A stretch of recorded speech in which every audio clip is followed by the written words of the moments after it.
Yeah, mine is on silent. That's good. Alright, so we're live, so let's pull that up. Alright, ready? You guys ready? Yeah. It's been a little disheveled there now. Got my coffee and rolling. I know. Oh, you just reminded me of beer. I have them. I gotta get one. But what's going on, guys? Welcome to Friendly Fire Podcast, episode 10, puppy. The big 10. Jesus. Oh, all right, yeah. We're averaging like one every 3 months at this rate, I think. It's like a seasonal thing. We've actually been good lately, but people don't know that we started like 2 years ago with episode 1 or something. So, yeah, we're kind of had a little issue there, so we're a little disorganized right now. But every time we do, we're getting better at it. Today we're going to talk about Dragon's Teeth, big DLC. I'm excited to talk about it because I've been pleasantly surprised. I think there's a lot to talk about. I have a bunch of links here. So you guys can kind of get a preview of my videos that eventually I will make. I don't know when that's going to be. I'm hoping this weekend. But we'll see. But, you know, you'll get a general idea of what I think here. We'll talk about a couple of various topics. Chat, if you have anything you want us to talk about, like always, put it in the chat. Puppy's going to monitor that as best he can because I don't get a chance to do so much. If you want to talk to me directly, put at Kulprit, Puppy, at Punisher, at Darth. Just makes it stick out a little bit better, and we can see it. Puppy's typing. How rude. So, we're joined today by a repeat guest in Punisher, so I will let Darth go first. Darth, welcome to the podcast. Oh, thank you for having me. Why don't you tell the guys where to find you and kind of what you do? They can probably infer, judging by the topic of the podcast, but introduce yourself, if you will. So, I'm Darth. I've been playing Battlefield probably since 1942, which was actually in 2001. And I have a channel on YouTube, youtube.com/DarthVeda. I'll put that link in the chat later. It is spelled in the overlay correctly. You should probably confirm that. I'll put it in chat later. But I've been doing some videos for YouTube recently, and I've really been getting into streaming, or I've been getting into doing YouTube lately, and I've been having a lot of fun doing it. So if you want to check out some stuff about how to play the game better, or if you like hearing my deep voice, you can pop over there. Yeah, I think I found your came across you through Reddit. Is that right? Yep, I've been pouring the hell out of Reddit, so that's been my. You seem to do it. Right? You seem to get a lot of comments, which is always a big thing. So. Yeah, I'm a comment whore. I like interacting with people. What can I say? That's a big one, man. That's a big one. It's not too many do that, unfortunately. But another guy that does is Punisher. And welcome back again. Our Thank you, sir. In-house Battlefield 4 expert / CTE under the hood kind of expert. I did invite you two guys specifically because you're one of the few that still is playing a lot of Battlefield 4. Posting, analyzing. And you don't complain by default, so I'm not casting aspersions. That I fall into that too sometimes. So I wanted to kind of keep it positive. I think it should be positive. I feel positive about Dragon's Teeth. So welcome back, Pun. Thanks for having it. If you want to tell people where to find you, I think yes, I have your Twitter on the overlay as well. They can probably find your link from there if they need to. Everything will be linked on the YouTube when this gets converted over. But just say hello, introduce yourself if you will. Yeah, Punisher. I am a WDA Walking Dead Army community manager and a staff video editor, and I do articles for Don't Revive Me, Bro. So that's the basics. I play Battlefield 4 like crazy. So. Yeah. Yeah, I should have looked at all your hours. You guys are probably doubling me, I would think. I think the last time I checked, I was right over 600. Oh yeah, you're triple. I'm only a meager 460 now. Oh my god, I have to look now. So bad. And Mr. Puppy, I don't know what you're cheesing about over there. You and Eggroll. I see Eggroll's name a lot. So what are you guys getting on about? Dude, I ain't saying nothing. I will read the chat again later. So I'm messing up the chat already. Let's just put it that I'm only way. 170 here. That's pretty bad. Yeah, y'all know me. Y'all know who I am. I ain't done nothing new, so. So aside from Battlefield, Puppy, let's just get it out of the way here. What have you been playing? What have I been playing? I'll let you go first because it's gonna be one game. No, dude, it has not been one game. Get out of here. Seems okay, like so there. I played Minecraft, and then when I got done playing Minecraft, I played some more Minecraft, and then so for real, I have been doing some other stuff that's actually not really playing that's been messing with Minecraft that I'm sure you guys will get to hear all about here relatively soon once that's all squared away. But actually, I got accepted into the EverQuest Landmark closed beta. I did see that. Nice. So I started playing that. That's actually a lot of fun. And I played Battlefield 4, obviously. And then just for laughs, I went and played some Lemmings. And that was me. Classic? Or Yeah, the floppy. Sweet. A Renaissance gamer here. How did you actually get that to work? I have some older computers that are sitting around. Okay. I just figured DOSBox. And Punisher, you playing anything other than Battlefield 4 before we get into that? Yeah, well, 600 hours? yeah. I don't think so. Well, no. I mean, look, there's a lot of people that's played a lot longer than me. Oh, sure. No, actually, yeah, I have been playing some new stuff. Took advantage of the Steam summer sale, so That's one of our topics. yeah. So I got Skyrim, and I got the let's see, I bought a Transformer game for my son, and I actually have been loving that. So, but yeah, Skyrim's really cool. How did you not have Skyrim already, though? Nah, never really got into it. Just $5 is probably worth it, something like that. Yep, that's why I said $4.99. You couldn't beat it. So, and then I bought the Garden Warfare Plant vs Zombies. I didn't pull the trigger on that. We can get into that a little bit later, I guess, because what people were nibbling at. Darth, what else are you playing besides Battlefield 4 to give people an idea about yourself? Well, I don't know. It's really just been Battlefield 4 for the last couple of weeks and months because, honestly, once I sort of commit myself to a game, I stick with it for the most part, which is why I looked at the invitation for the Warlords of Draenor in my inbox, and I'm like, no. Yeah, I got a bug in it. Yeah, you don't want to disappear for months, right? Right. Yeah. I did that earlier this year. That's why I didn't have a whole lot of videos between the launch of Battlefield 4 and March. Yeah, that's why I'm a little apprehensive about the whole Minecraft thing Puppy's talking about, because I'm afraid I'll fall down a rabbit hole again. I'm on a recovery program a little bit, but might need something different, you know. But other than that, I have been playing a lot of Battlefield 4, which is a lot for me. I haven't played much of anything this summer. A little Timber and Stone, if you look at my Let's Play channel, I've been playing that a little bit. Trying to think of anything else. I don't think so. I don't think that's about it, I think. So, nothing crazy for me, but a lot of Battlefield 4 for me. In the last week, I've probably played 15 hours or so, which, like, that's at least, 2 hours a night, which that's a lot for me. So, I'm actually going to segue that right into Battlefield 4 Dragon's Teeth. So, first, let's see how I have this organized. I don't even know if I organized this. So, I have overall last. Well, we'll do overall first. So what are you guys' first impressions? I think we all probably, except for me maybe. Oh, Puppy, you're hopeless. But have an impressions video out? No? No, I don't. Not yet. Oh, really? Neither of you did. That's funny. Me neither. So I said the hell with that. I'm going to wait on it until I can actually put, like, a good amount of time into it.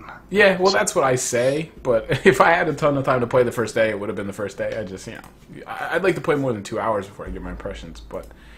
And so what are your...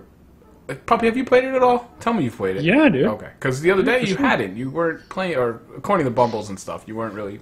No, don't listen to him. What are our first impressions here? Good, bad? My first impressions, I like it. I don't like it as much as I wish I could. I know that's kind of an odd statement, but like a lot of the maps in it are very visually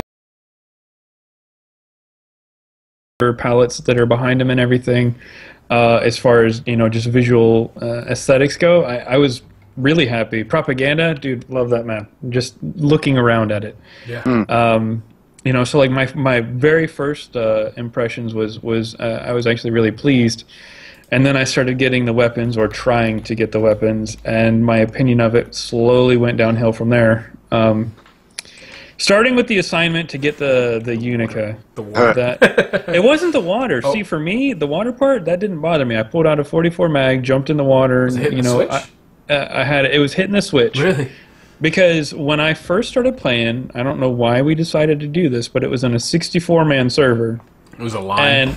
And the whole room was just it was just full of people. Because like server. Well, I should have, but there's literally like 30 people trying to cram in this room, and then you got the other 30 people trying to get into the room, shooting explosives in there. Yeah, and so it was sounds really, like a funny video to me. Really infuriating. Yeah, I had like 3 or 4 guys running up the stairs with me, but yeah, I was trying to figure out ways to kill my teammates. I won't lie. That was what was really started it, and then once I started unlocking the guns.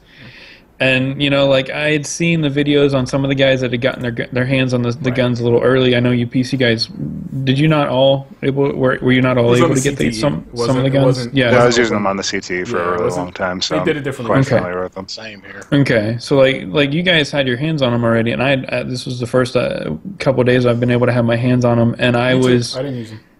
I was amazingly unimpressed with how OP some of them are. That's interesting because I think I'll go at you. The Deagle's a bit good. Yeah, the Deagle is a bit good. That's being a bit light. We'll get into that though. We'll get more into detail. So, all right, you're kind of sounding to me you're a little unsettled. Yeah, once you started, obviously the honeymoon stage, you're liking it. Everybody is, and then as you start to grind a little bit, the wards start to show, which I can definitely feel that. So. For whatever this says, it'll be the last thing I say, and let someone else take a turn for a bit. But for what it's worth, I was back on vanilla maps the second day. Oh, see, I haven't done that yet.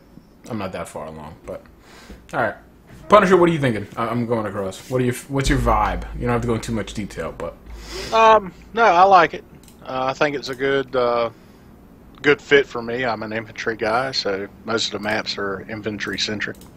So I'm really enjoying that. The weapons, I don't know. I don't really have much of an opinion on them. I think they have their strengths and weaknesses, but overall, I love the maps. I love Chain Link. That mode is freaking awesome, and I've been really playing a lot of that. And so I'm kind of hoping they actually extend that to the other vanilla maps, but I doubt it'll happen. But nah, it's almost like the more people like that mode, the more they're going to keep it behind the wall. Do you know what I mean? Yeah.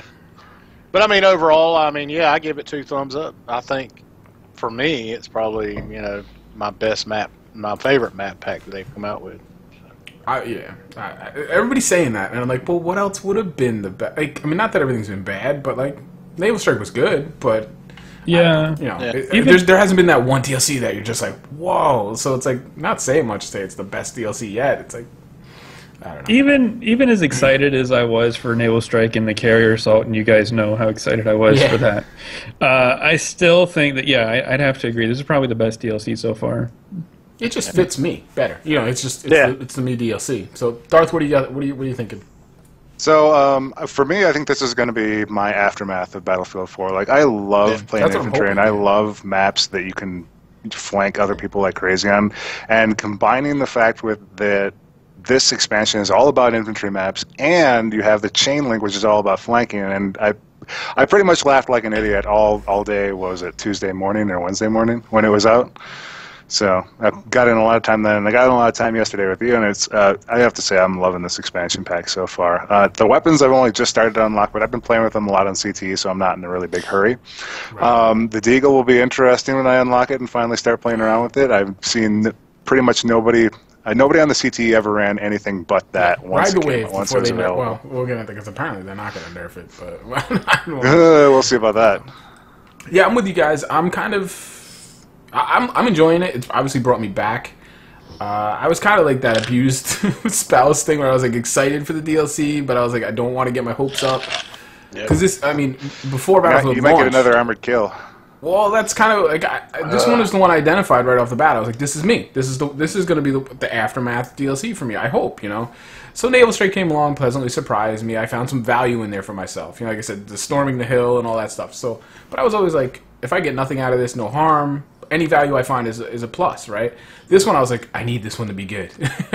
This is my deal. If this one isn't good, the game might die. It might be dead for me, especially with fall ramping up soon. So I was pleasantly surprised. I think there's longevity there for me. The Chain Link is a big reason why. We'll get into that. The weapons I'm underwhelmed with, and that's why I thought it was interesting. And what a lot of what other people are saying right now, kind of, I'm usually not so against the grain as I seem to be right now, especially on the weapons.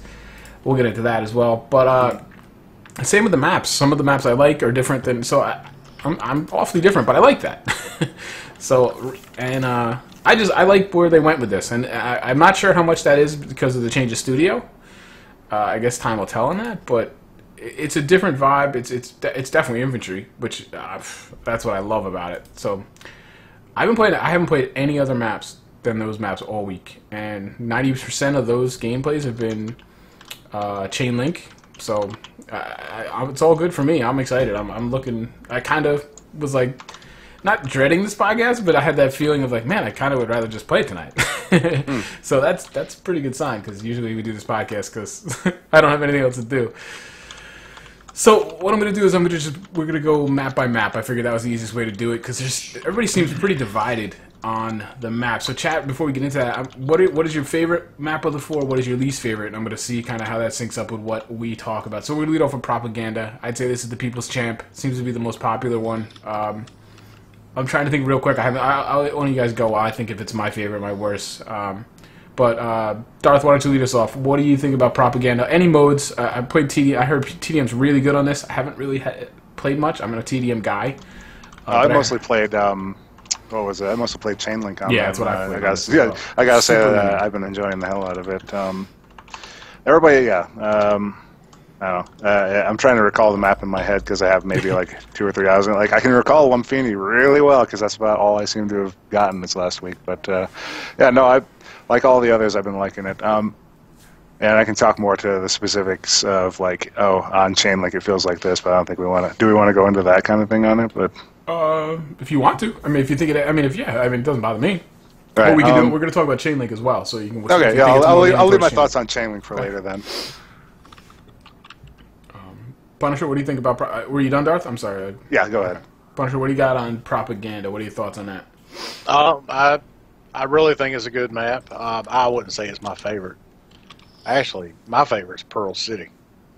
Market, right? Or is it Pearl? Yeah.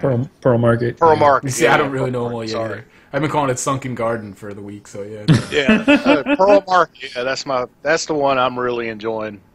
Tons of flanking routes in that. You have 3-dimensional fighting with the roof fighting, and just really enjoying it. It actually kind of reminds me of, Christ, guys, I can't even think of the name of it. Tyler Market. It reminds me of Tyler Market. Sure. Oh yeah. And I love that map in Battlefield 3, and that might have been my favorite Aftermath map. It wasn't most people's though, but yeah, I see that for sure. Yep. So yeah, I'm real happy with that map. I like Propaganda. I'd really be honest with you. A lot of people complain about. I can't remember the name of the map. It's got the dirt pile in the middle of it, but that's Lumphini. Yeah, the garden. Yeah, I honestly like it. I'd probably say it's probably my least favorite out of all of them, but to me, it's still a good map. Yeah, so here, I was going to do them individually, but it works better this way. Lumphini, the problem with me is, like, I'm really enjoying it right now because of the long sight lines, and I feel like I can post up in a good spot and really take advantage of that.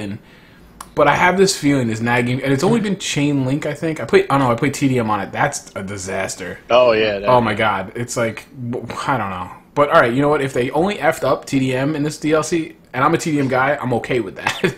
But Chainlink... So I don't know if I have a full feel of the map yet. I probably don't. But like what I'm liking, I'm really enjoying it, like you're saying.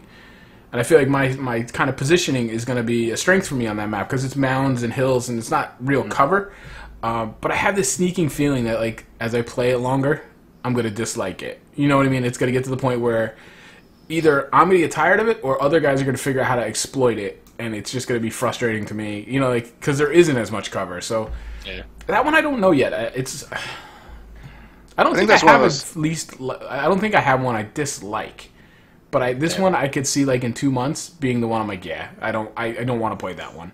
But right now I'm enjoying it.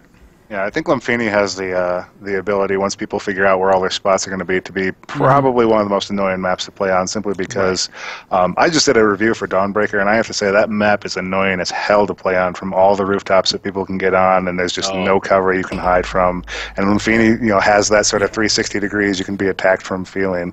Like there's more cover on Lumphini than there is on Dawnbreaker, I think, but I could see it really getting annoying later on once people figure out the map. Yeah, all the bridges and things, and I don't know. It's hard. Like I can't even quantify it. It's just this feeling that I'm like, this one's gonna end up rubbing me the wrong way, and I'll be so tired of it. But let's talk about. TDM on that map it's terrible. Like it's like I feel like they were like, shit, release date's tomorrow. We just gotta put some spawns in real quick. Like first, they picked the wrong part of the map, in my opinion. And then it's like one team spawns on the bridge, one team spawns in the shooting gallery. It's like, that's really bad. I was just like, that's pretty terrible. Propaganda for me, I'm with Puppy. I think he hinted at this. I just love the flavor of the map. Again, snow map, kind of real cold. It feels Russian to me. Obviously, you know, cold. You know, but I love it on Chainlink because it's so linear. That's exactly what I thought Chainlink was going to be. More of the tug of war back and forth. I think we talked about this last night, Darth. But yet you have actually quite a bit of room for flanking. Like a lot of people said, I think it was like level cap. You watch all these videos, they've mentioned Metro and all these. To me, it doesn't. I see where they're coming from, but to me, I don't feel limited in any way in what I want to do, and that's what I like about it. It's got the. You can predict where the fight's going to be, but you can approach it any way you want, and that's what I really like about it. It's got gobs of flank routes. Yeah, gobs. Well, you know where that fight's going to be, so you know how to get to the action quickly, which is what. Let's be honest, that's what people love about Metro. You can find action quickly. Right. And it's predictive, you know, but this, we had so much trouble, like, I mean, some rounds we just wiped him off the map. The next map we lost by 500 points. It was just like, so weird. Yeah, I think that's one of the nice things about Chainlink is it serves both sets of players really well that like Conquest. Like, for example, if you like Metro, you're probably the kind of player that wants a simple path that you can sort of take to the action. Yeah. But if you hate Metro like I do, there's really no way you can be clever and sort of get through the giant clobber of guys that's on a 64-player server. And the other problem we did see yesterday when we were playing was that you would have just these situations where it was, am I winning? Am I not? I don't know. And all of a sudden, you know, the map was over. It's like, oh, hey, that was 7.5 minutes.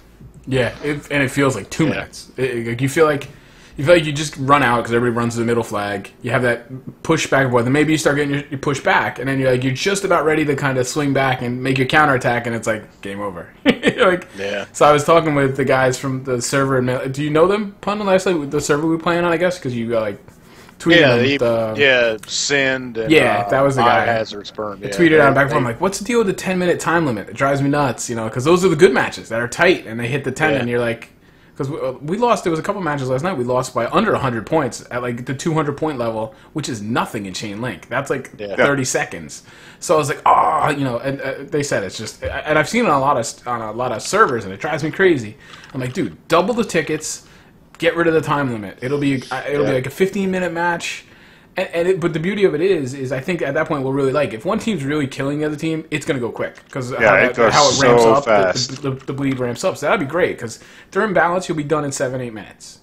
If it's a good match, it could go for 20, and I'm okay with that. So I think there's potential there. It's got to see how it plays out. Obviously, I'm excited. I've heard TDM's really good on Propaganda and Conquest. I haven't even played on that side of the map very much, and I heard that part is the very very Bad Company 2-ish with the buildings that blow up and all these things. And I right now that's if I could find a TDM only Propaganda server, I'd play it tomorrow night. You know, because I just want to try that. I want to experience that.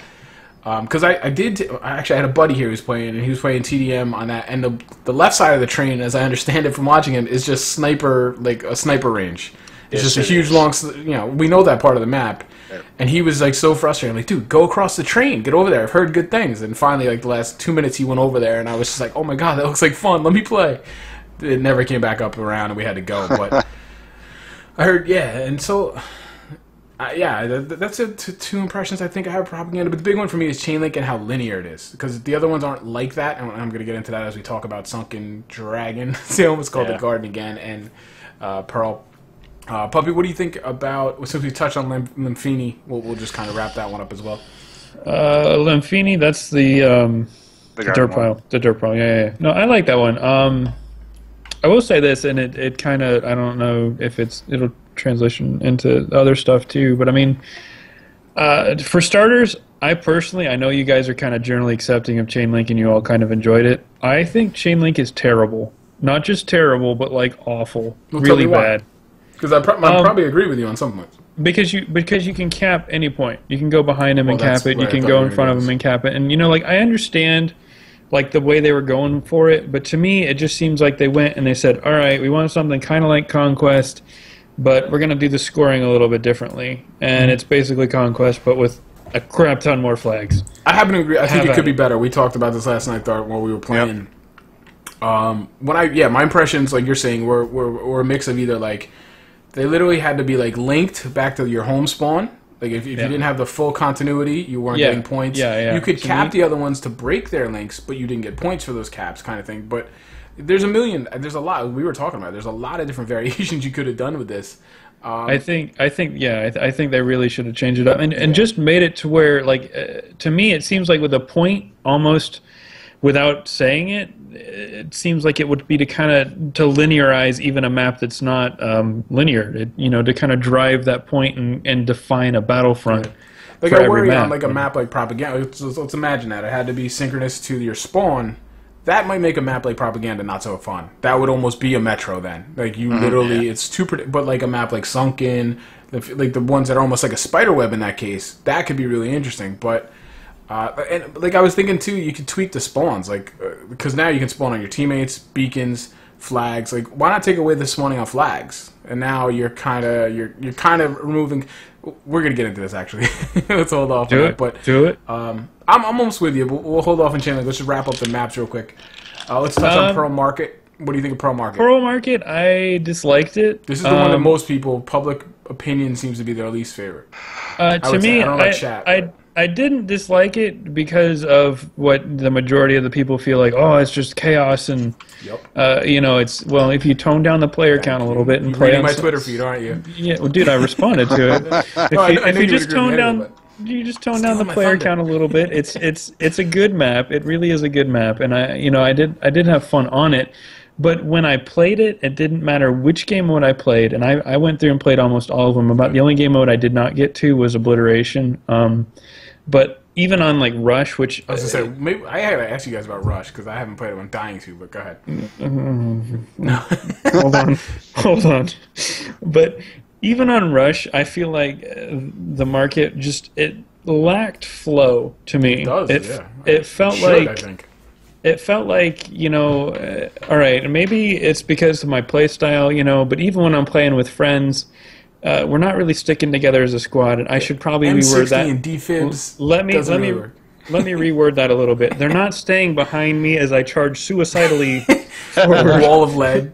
Yeah. So, I've oftentimes found myself completely surrounded, having absolutely no idea which way to look in order to combat enemies, and to me that was really unenjoyable, and because of how many different flanks and everything there is, I feel like the enemy could get behind you so quickly that you just wouldn't know. You have the roofs; they drop down. Yeah, and it's not just that they flank you, but yeah, I'm with you. And to me, the most aggravating thing about any FPS, not even just Battlefield, is getting shot in the back. Yeah, well, like you said, I was going to subtweeting because I'm a wimp. But all these guys are like, it's random, it's chaotic, it's madness. You guys know, you watch it, you know who I'm talking about.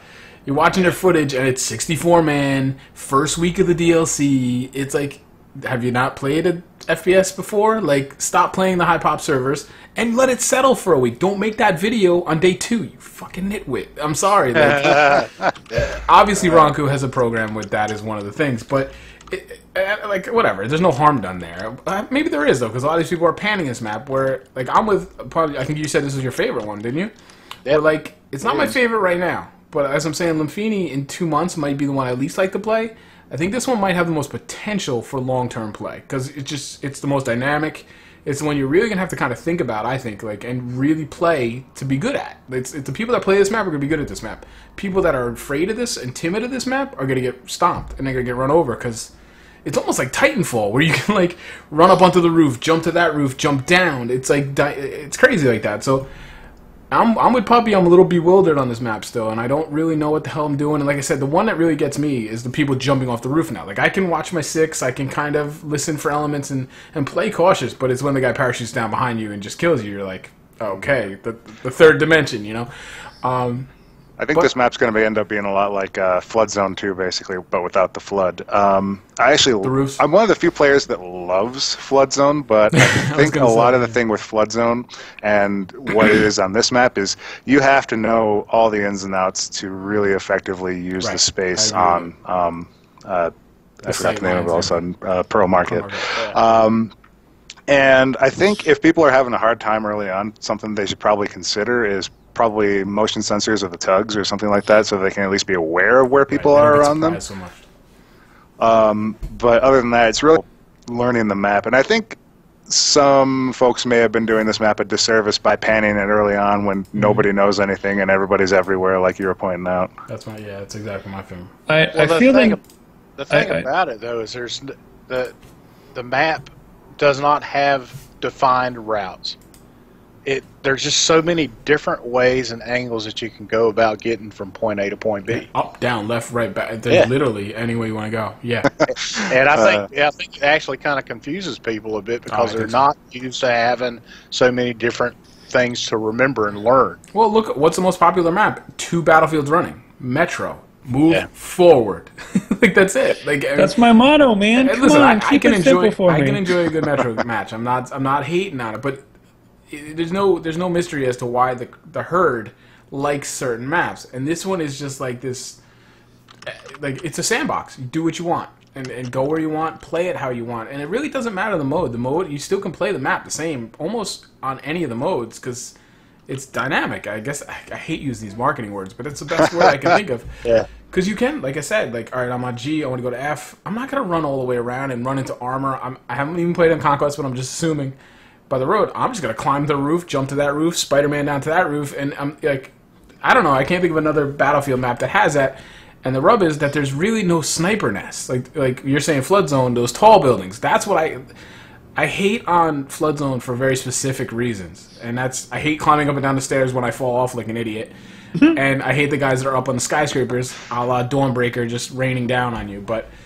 And they smartly, I like to think, omitted that. Like, they didn't give, in any of these maps, there's not that big skyscraper that everybody can get on. Yeah. And I think they clearly identified that as a problem, but that's because you haven't played Rush. Is there a Levolution on Pro Market? No, not that anybody's found. They would call it the micro evolution level. You know, the gates going up and down. And the doors open. They close. That you can shoot through. Like, it's like, all right, they've just blocked egress, I guess. I don't know.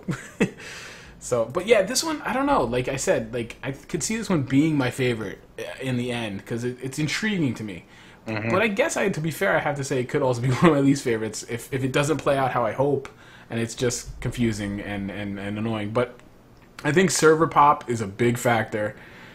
Obviously, nobody has any idea what they're doing now, but that's a double-edged sword because as the good players learn, you could get defeated even worse, you know. But I like this map. I think it's got a good place in the game, and it offers something. Like, a lot of people will be like, "Oh, it's just the same as Shanghai," or it's not though. It's very different, and I don't really have the same feeling because I like all the clutter. Like, it's frustrating. Don't get me wrong, but like, I don't know. That's immersion to me. Like, that's what I want. I want to feel like I'm on the streets or in a market and fighting through this crap, and I enjoy it, and I use it to my advantage. So yeah. I'm enjoying Pro Market, which I was surprised because obviously all day one videos were Pro Market's too chaotic, and I'm like, all right, Pro Market, boo hoo. Yeah, and so I enjoyed it, but we'll see. We'll see. Maybe we'll have to revisit and do another episode, a reunion in a month or two, and see if we all kind of. Yeah, I reserve the right to hate it later.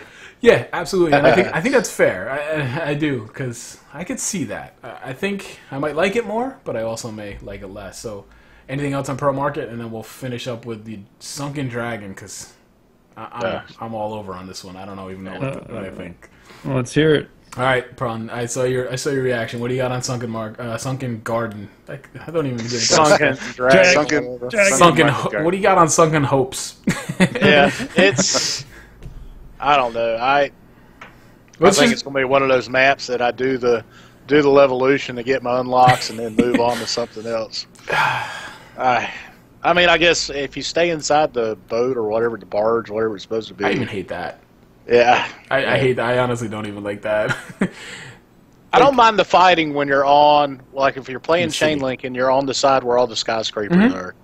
That doesn't bother me. I like the parking garages. It's like you could just chop the bay off and like just throw it up. But then it has no identity, obviously. But yeah. I said on Twitter, I was like, I feel like they sat in a boardroom and they came, let's have this like floating restaurant that sinks, and we have this. How do we make that work? I don't know. We'll figure it out later, and they just never figured it out. You know, I just Art came in and said we want this Japanese theme or Chinese, whatever, and they just never figured it out. Because let's be honest here, TDM. Have you guys played TDM on this map? Yeah. I've done it. It is absolutely the worst TDM map I've played in Battlefield 3 or 4. Like, not even close. The spawns are the worst spawns I've ever seen in my life. And I've played Warfighter. There's bad map. I hope I have the footage. I'll have to go back and look. I was playing literally 8 guys. There's a rock in the dried bay. 8 guys spawn behind this rock. Like, instantly, like, everybody just died. Everybody spawns. It's like, and you're just looking out there. You're like, I can't shoot them. That's just, I can't. I can't do that. It's really, it's so bad you laugh. Like, you don't even get mad. I was just like, I'm gonna have to try this now. It's so bad. It happened to me because I think the first game I played was TDM on that. And I spawned and I was looking toward the direction of where the dam was. And I'm standing there waiting for the timer to go, and then next thing you know, there's a whole freaking squad of people standing in front of me. It's like that. It's like those old movies you've watched that are so bad they're great. Like, I almost feel like this map, TDM wise, might be that. It's so bad. I want to say, has anybody noticed spawning in on like you're disoriented? Like, I don't know if it's just new maps. Like you said, you spawn in facing the wrong way sometimes. I feel like I'm like. Yeah. Is that maybe it's just pro market that I'm just like no? The other day on Lumphini, I spawned in out of bounds. And I'm like, really? Yeah, we were playing together, I think, and you said that. I was like, well, that doesn't surprise me, but yeah, definitely try TD. It's so bad. It's because I mean, one team spawns in the boat, the other team spawns in the dry lake. Yep. Like they're just literally they go up to the top level and just start picking you off from the start, and eventually that switches. But the spawns even themselves are so bad. They're like behind this little rock. When I say a rock, I'm not talking like a boulder. It's like a 4-foot high rock. Like it, and everybody's 8 out guys for just position pop behind over the pebble. It's so like, funny. No, me. It's ridiculous. But Puppy, what do you think? Did you play that one on TDM? We'll talk about it because it's so bad. It needs its own topic. I played it on TDM a little bit, and I know you say that the spawns are bad, but again, you haven't played Rush yet. No, I haven't. And it's so funny. I'm glad we didn't do that now. Yeah, because we did talk about it. So we can talk about it. No, I honestly okay. I felt like Sunken Dragon. I was already super frustrated with the map, just having to stand in that dang tower trying to push that stupid button. By the time I actually got it done, you could have went on an empty server and had done it in 30 seconds. I know. But I had to do it the hard way because I don't whatever. Because friends. But to me, yeah, basically. But I'm sweating. To me, like I didn't like the map until I went up to the top floor of the big restaurant ship thing. Oh, okay. And then you get to hear the boots and bats. And then I was like, all right, this map wins. I'm feeling this. Talk about immersion. Yeah. You feel drunk because the whole thing is tilted. You're like, okay. Yeah. They got the little club scene going on up to the top, and I thought that was really funny. I did think that was really funny. So that was a nice little touch. But overall, it's a bad map. It's not. It's just... and I'm kind of with Pawn here on Chain Link. I don't mind it. I don't dislike it. But I find myself gravitating. I don't even go to the restaurant. I mean, if we have 7 cap or something, I might think about it. But even then, I'd almost be like, let's just play defensive. Let's just stay back here. Picket line. Stay away. It's like, why am I going to cross this river? And it's so imbalanced. Like the one team spawns behind that, right? And the other team spawns in the city. So let's see. They have 5 flags within, 200 yards. We have 2. And then we're crossing it's like, there's just... I really feel like, again, deadline came. They were like, we still haven't figured this out yet. We got no other options. Let's just build something. And that lake seems kind of strange without any extra ways of crossing, especially in chain link. Parking garage. They've got it just seems like a lot of rehashed stuff. Which we're having fun in the parking garage. I mean, we were making the parking garage our own personal fortress. Make that parking garage a TDM. Let's just do this, and I'd be okay with that over what we got. But yeah, the park. You feel so selfishly dirty in there because you're like, I'm not even playing the match right now. But like that's it was great for me because it's like, oh, this parking garage is straight out of flood zone. I love that map. Well, I think maybe that's why. Maybe people gravitate to it because they know it, right. And they just, But yeah, but it's the power position of the map of at least Chain Link. I haven't played on any other like Conquest. I played. I hit the button. I got out right to a pistols only server. But yeah, I don't mind it. I actually kind of like the city, but it's like it's hard to give it credit for that because it would be unremarkable if it's just a city because there's really just nothing to it. I enjoy it. I kind of that's probably the one I have the strategy of, like how I want to play that map. But it's just weird. I just totally ignore the whole feature side of that map of the pond and or the you can't activate that, right? And Chain Link, it's out of bounds, isn't it? I'm not It's- sure. I don't think Well, it's no, out of, you. it's not out of bounds, but I don't think it works. Yeah, You it's can't not flood active. it, right? Yeah, it's not turned on. in Okay. the Script. Yeah, because it would mess up their spawns, probably. Yeah. I'm underwater. Probably be better spawn than some of them, yeah. Alright, Puppy, so here's a good spot. We're good with maps. You guys want to say anything else? So let's go around the hall. Around the horn real quick. Favorite, worst. Just don't worry about I'm not going to hold you accountable. Darth, favorite, worst, real quick. Propaganda favorite, worst. I'm gonna go with Lumphini. Okay. It'll probably be that way ultimately. Punisher, what do you got? I will say Pearl is my favorite, and probably Sunken Dragon is probably my worst. Pup, what do you got? I got Propaganda for favorite and Pearl for worst. Yeah, I like Propaganda for me is my favorite right now. And I'm like, it's Lumphini or Sunken. And I guess it's probably going to depend on mode. I gotta go with Lumphini though, I think. Because I just have this feeling I'm going to hate it. I don't know. But I guess that's a testament. I can't really identify the worst. Because I'll tell you right now, I think there's worse maps that have already come out than the worst map on this one, to be honest with you. But, Yeah. so, I agree Puppy, with that. talk to me about Rush, buddy. Have you guys played Rush at all? No, right? No, I don't play Rush on BF4. It's a I waste. want to so I've been bad. afraid. I've mostly just been doing it on CTE because there it's okay, and anywhere else I don't trust it Yeah. because it hasn't been put through the player filter yet. Right. We'll touch on that. So probably talk about DLC. It was so okay. So it started like this, right? I'm talking on Twitter, and my buddy Bumbles is like, "Oh, dude, you gotta try Rush on the new maps." I actually had fun, and for those that don't know Bumbles, he doesn't have fun. He was on last episode. He doesn't know what fun is. He doesn't know what fun is. So when he tells you he had fun doing something, you tend to stop and go, "All right, I'm gonna give that a I'm shot. intrigued. I'm gonna try it." So I was like, "Okay, let's go and play Rush." And I forced myself to sit through because I was in an official server, so it was 2 rounds of each map, and I sat through every map, and every map was absolutely abysmal. I'm not saying I had a bad time because I lost them all. I didn't actually lose them all. It was 50-50, but I counted 4 times, and it was just luck of the draw, in which I literally pushed the spawn button to spawn at the deployment while on the attacking team, and as soon as I spawned, I just dropped dead. Because the defenders have line of sight and are ADS Which one is on this? where you Which map? spawn. Everyone. Oh, That's all of them. All of them. Wow. They So- at least at one point on every map they One can of the see stations. where you spawn. And on Market, they can get up into the buildings. You kind of spawn behind. a wall? Is this the one you spawn behind? Yeah, the wall? there's like a wall Okay, in the I've heard market about this that thing. you spawn behind, and they can get up on top of the buildings, look right over that wall, and just sit there ADS with their sniper rifle, right where your head's gonna be, take you out as soon as you spawn.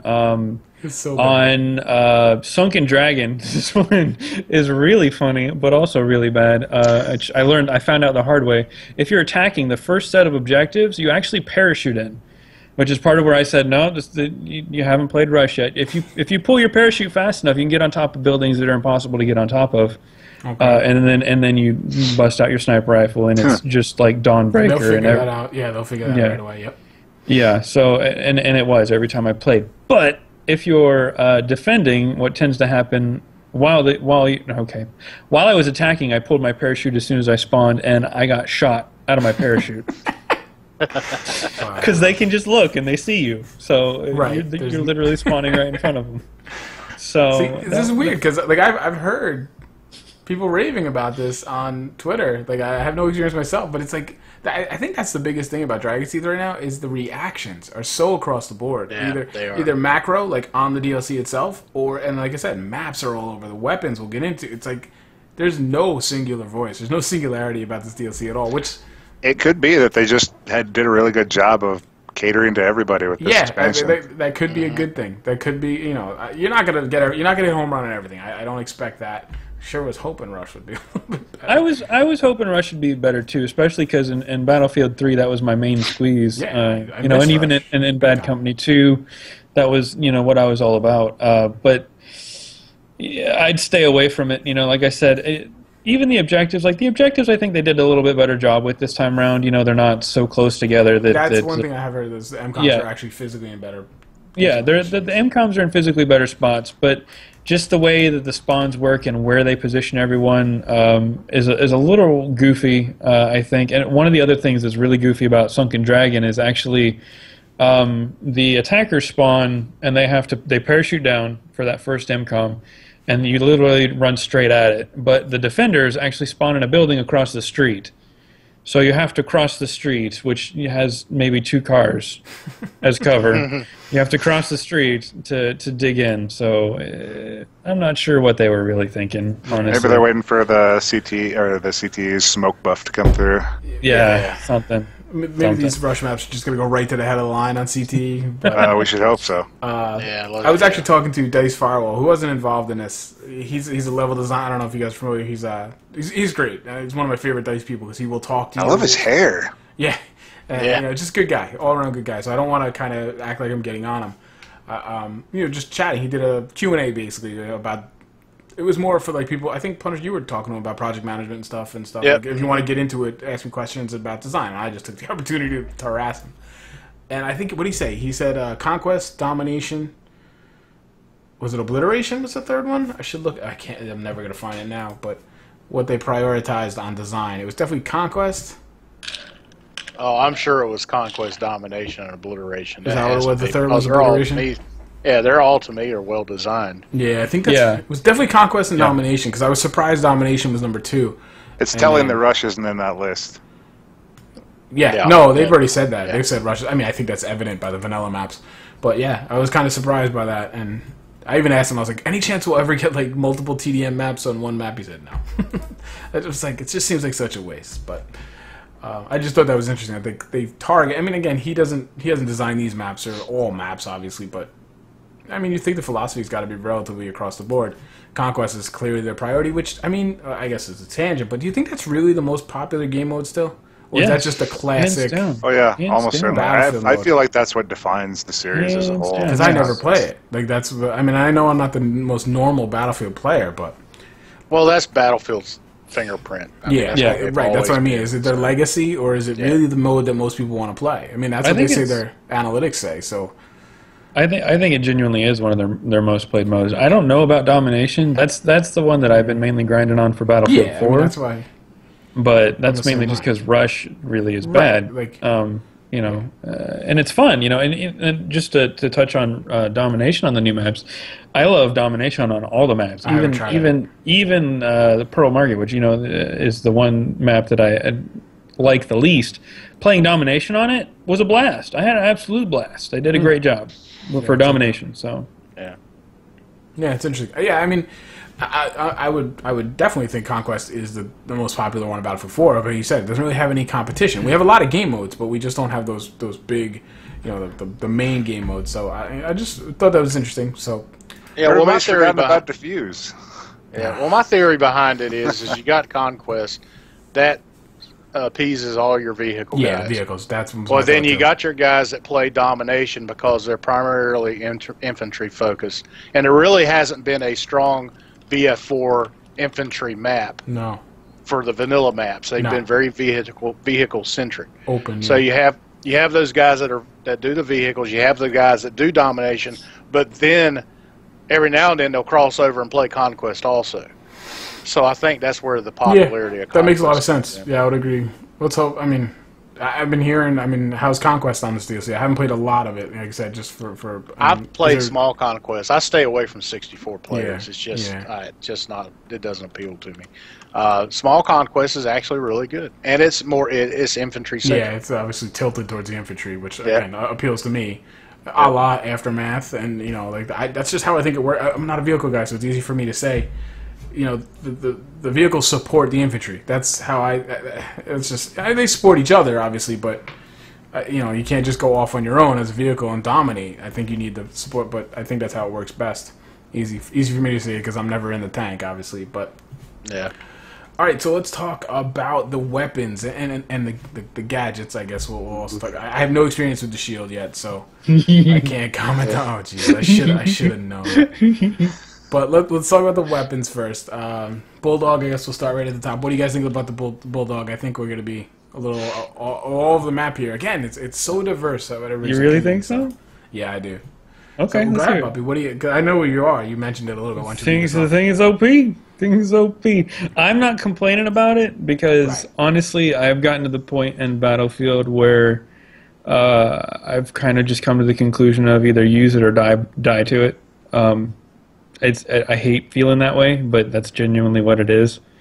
But the Bulldog is just, it's massive OP. I mean, the thing hits like a Mack truck, and it has a decent rate of fire. Recoil on it is super easy to control. You're pulling off 100-meter shots, headshots no less, without a problem with it. It's a monster. See, I don't think it's OP at all. No, I think it's a me niche. neither. I think it's a niche gun. I think we were talking about it again. Darth, we shouldn't have played together last night. I think 1v1, it's OP. You know, like if you can mitigate your engagements and control them, it is OP. But and that's the problem. It's not nerfed by anything in that gunfight, or it's not balanced. It's balanced by the fact that you're going to lose the second gunfight or the third for sure. Like, and so it pisses me off when I die to it because it's quick. But usually I'm like, okay, but maybe Darth will get him because he's right behind me. Or, you know, like, you got to think a little differently. But I don't think it's OP, but apparently Dice does. But Darth, what do you think?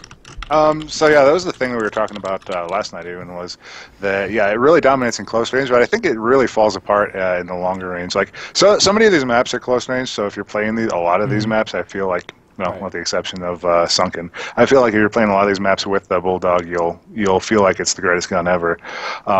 But when I was playing with it on a CTE on some of the more vanilla maps and some of the other expansions, it really I immediately just went to the Scar H again because I'm like, this thing does not do so well at that 50, 80 meter range. It just that deviation takes over and the upward recoil takes over, and it just becomes really hard to control even at that long range where other weapons take over. But since most of the engagements in this game happen closer than 50 meters, this is probably the king of that 50 meter close engagement. And like you were saying, it's really the gun that you win that 1 versus 1, and you have the problem with the next guy or the guy after that. You're kind of exposed. It's to me, it's a lot like the FAMAS. It's just got a high damage model. The FAMAS is the same idea, same principle. Is you're going to win that 1v1.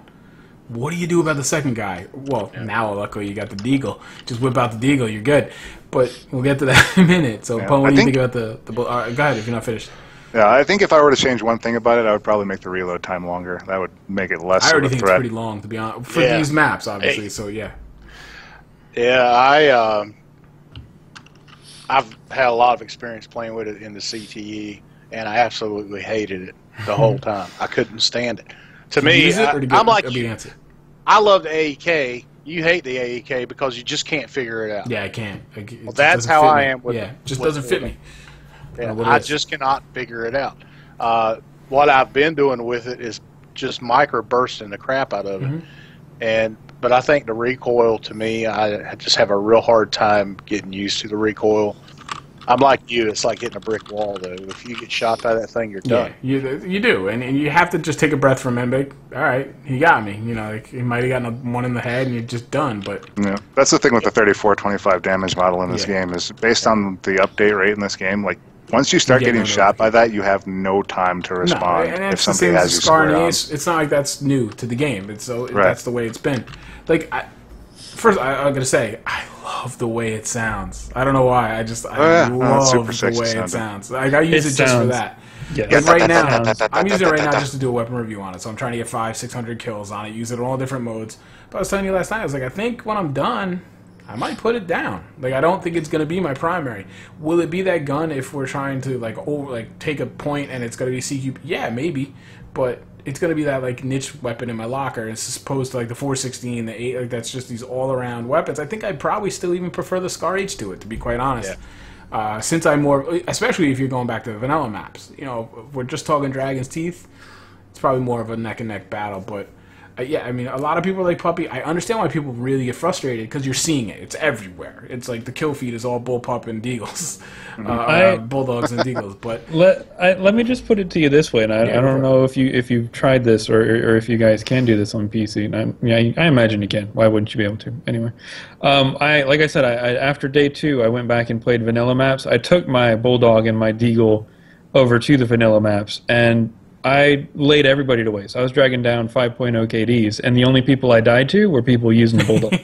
Yeah. Fire defeats fire. Now, I'm not bashing, just to make more sense of it. Would you say this is console, right?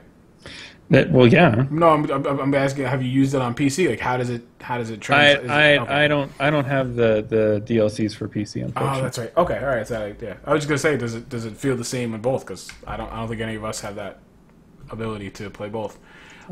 Yeah, I mean, it's obviously a great weapon, and it like I said, in its role, like to me, it's like I feel like it's a weapon I could use because I'm about positioning and stuff. I'm not a twitch guy. I'm not an aim guy. I'm positioning and kind of controlling my engagements. So if you can do that with this weapon, you're going to be highly successful. But if you're successful at positioning and engagements, you're going to be good with any weapon, in my opinion. I don't know. I find it interesting that so many people are screaming from the roofs how OP this gun is, and I don't think it is. Well, I had somebody on Twitter today that said that they needed to nerf the damage, and I'm like, well, if you nerf the damage, there's absolutely no appeal to playing the gun. No, Yeah. Because Agreed. you don't have Agreed. ammo. no. You don't have I think the reload's slow as get out. Yeah. This gun reminds me of when the AWS came out. Like, the AWS was good. I don't know if I would have called it OP at the time. Those first couple of days where it was Well, you saw it so often. It's like, oh gosh, this gun must be OP because it always kills me. right. I think that's a lot of it. I do, and I think it's the maps we're playing. We're playing close maps, high pace. You're in its wheelhouse, you know. So Yeah, like lockers in Metro are just going to be taken over by this gun. Yeah, That's the I way can it's going see to be that. to the end of time now. yeah. So I mean, I think it's a good weapon. It's up there, but it's not even necessarily like the far and away best high damage weapon in my opinion. So it certainly can't be OP. And I'm just like, if you're objecting to this weapon so much, why didn't you object to the FAMAS? Because it basically does the same. It melts you before you know you're hit. It's got just about the same magazine. It's got the same issues. You would play the two the same. I think it's that rate of fire and the recoil on the FAMAS that drives people that would otherwise be more comfortable with a lower rate of fire away from it. Well, I'm going to tell you, I've been playing the FAMAS a lot lately, and I've kind of grown to love that thing. I mean, it is freaking sick. I used up until I unlocked the Bulldog. I used almost the FAMAS exclusively, and it's You're so win every awesome. 1v1, even when you're surprised, even when you don't have the so initiative. awesome. And then you're out of ammo, and you're like, where'd my ammo go? Well, Yeah. right, Yeah. but that's what and that's the problem. It's not in the gunfight that these guns are balanced. It's after the gunfight. So a lot of people don't even get to that point. You're dead. You don't see the after gunfight. But your buddy that spawned in on you or was following you, he won the gun. He what is it called? What's it called when you kill them? The medal you get. Oh, Avenger? Yeah, Avenger, he yeah, avenged Avenger. you very easily. God, that was terrible. But you know what I mean? Like, that guy just stood there and took your buddy's bullets because he's completely done. You know, but the guy that just died to him in a half second doesn't see that, and so he's raging. And I get it, and it is frustrating. But, you know, like you said, it's a good weapon. I'm enjoying it. Like, I love the way it sounds. Yeah. But and I might not have it fully figured out. I haven't tried a ton of attachments yet. Like I know we have some rough statistics from Synthic.com, but I don't think that it's not on the charts and stuff. And I like to kind of look at stuff, but I don't think it's that bad. But apparently, I think DICE has said they're going to nerf this. But one they're not going to nerf apparently is the Deagle. Can we all agree that that's backwards? I think the Deagle needs a nerf. It is a primary weapon and a secondary slot. Wait until the snipers figure this out. You know, frankly, I don't think the Deagle does enough damage to armor. It could use a buff. Yeah. And it doesn't lock on, right? I mean, No, it doesn't. I mean, it doesn't have the ZF1 auto fire ability. Yeah, I just how did this was on CTE? How did this get through? Like, I saw it in the CTE videos and didn't pay too much attention because I was like, they'll do something about it. Like, you can't. No, they didn't do nothing about it. This thing is ridiculous. I went through 20 headshots with the Unica and playing for an hour on a pistols only server, which everybody's using the Unica, the Deagle. So you're up against them, and it's just you lose every gunfight against it. And the Unica's not. I mean, the Unica's not good, but it's not. It hits hard, and you're going for headshots. As soon as I unlocked that Deagle, I was just like, I'm never using any other pistol again. No, I won't. And I'm not necessarily a high damage model pistol guy. I've kind of gone there lately in Battlefield 4, but there's no reason to. You can snipe people with this thing, like, easily. It's like it's going to be the Bad Company 2 days where the sniper hits you with the sniper rifle, does damage, doesn't get the kill, and he just whips out his pistol and cleans you up. It's going to happen. I'm telling you. But like I'm more offended. Like I don't care. It's a pistol. Like I'm not going to get that upset about a pistol. But their whole thing where they're not buffing this, and apparently they're going to bring the other pistols up to it. But they're going to nerf the Bulldog. Apparently, what do you guys think of that? That's a terrible idea. They're going to have to buff a lot of pistols, a heck of a lot to get it. Yeah, that's a terrible idea. Yeah, Deagle is the appeal to all the people that bitched about the 44 and the Rex delay. its issues with the recoil, the delay in shooting it because it's a revolver. There you go. That's the word I'm trying to look for. The good old double action that isn't necessarily a double action. Yeah. And so I think the Deagle is their appeal to having a high power weapon that you could just spam to death and be accurate with. That's the thing. It's got a bigger magazine. It's got a higher rate of fire. You can just spam the trigger, and the recoil is not bad. I mean, I don't have a ton of experience on it, so correct me if I'm wrong on this. I haven't even gotten into attachments for it yet, and it's just like, and it hits like a truck. To what? Yep. You can get a one-shot kill, right? Can you? 40 yards or something like that? Yeah. Right? Yeah. That's pretty deadly. That's insane. Like, I'm sorry, I'm not gonna really be that lethal in my hands, but did we need this? I get it. It's a Deagle. Everybody's crazy. CS:GO's getting big, and so obviously there's that.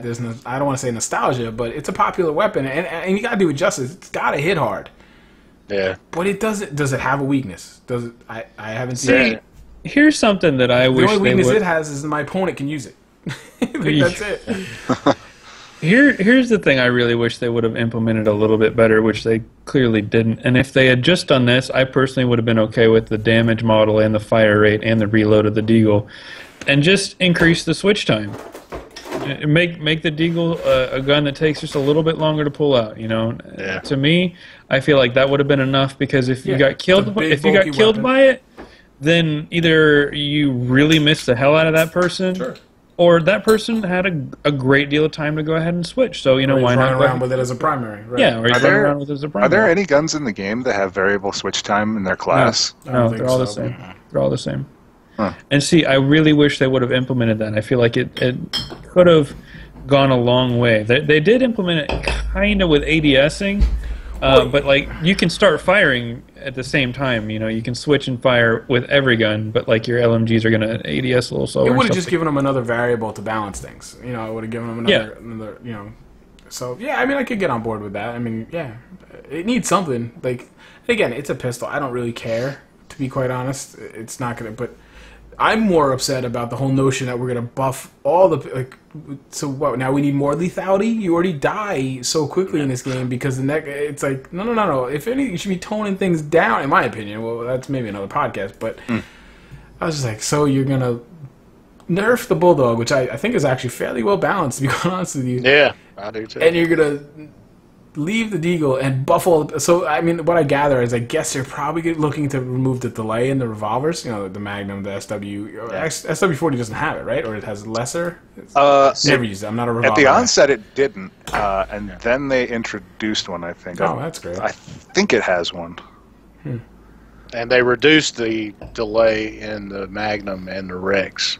Yeah, when I was playing with it the other day, it looked like it was about 100, 150 milliseconds, somewhere in there. Yeah. That's just. I think that's a terrible idea. Yeah, I just don't understand how that ever got through from the meeting. That guy didn't just get out now. Get out. Well, it's ultimately probably part of we're going to make sure everybody has fun in this game with every weapon.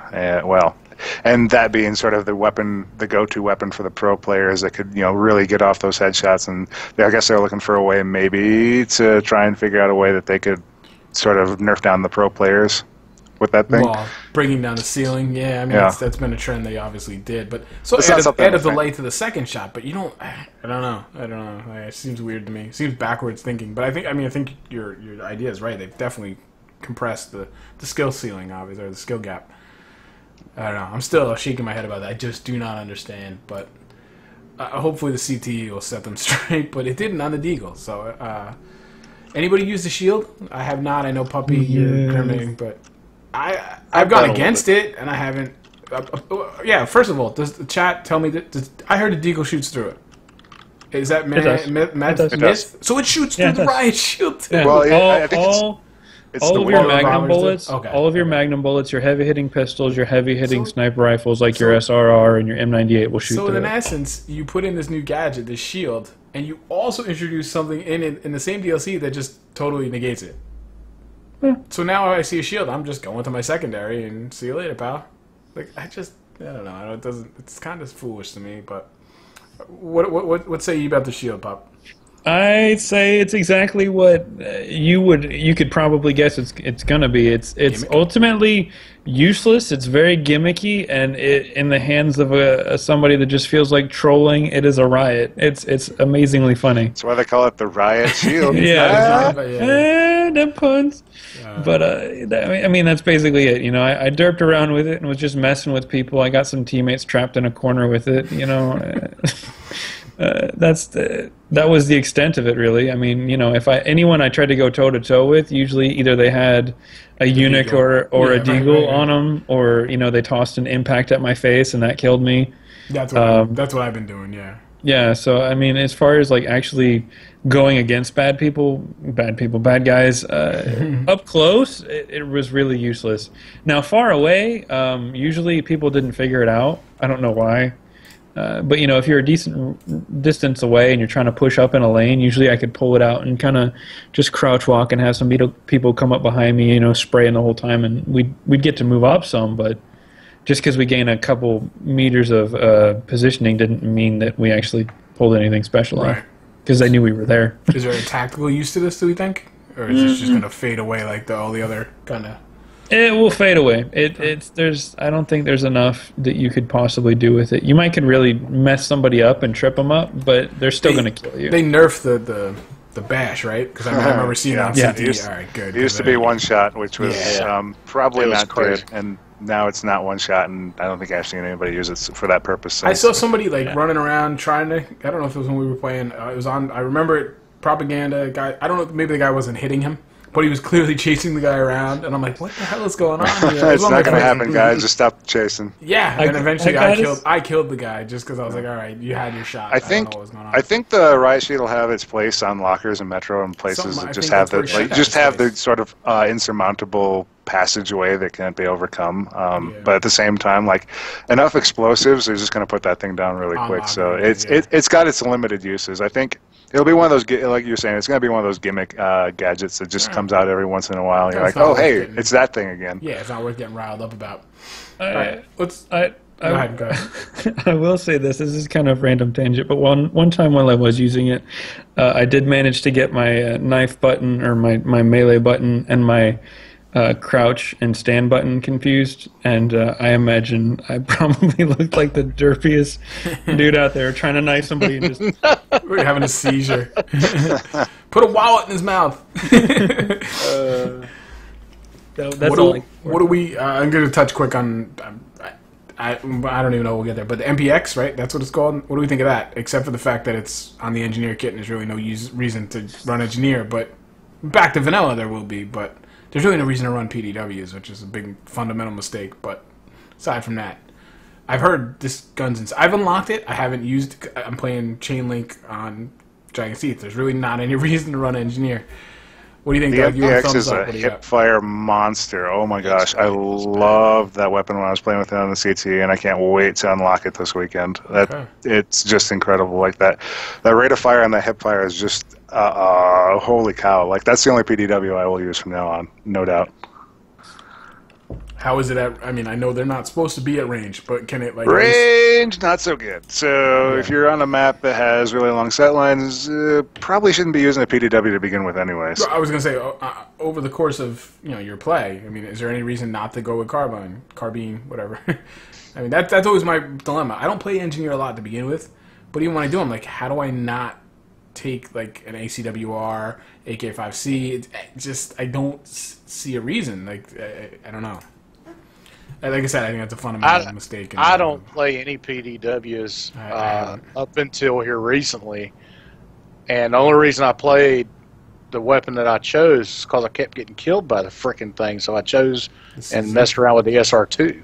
Okay, that's what somebody's in chat saying too. Yeah. Yeah, and the SR2 to me is freaking sick. Now you have to use a PDW to, to get the unlock for the MPX. So I chose to use the SR2, and I was raping people with it even at range. I don't even know if I have it unlocked. I'll have to look. But I think I do.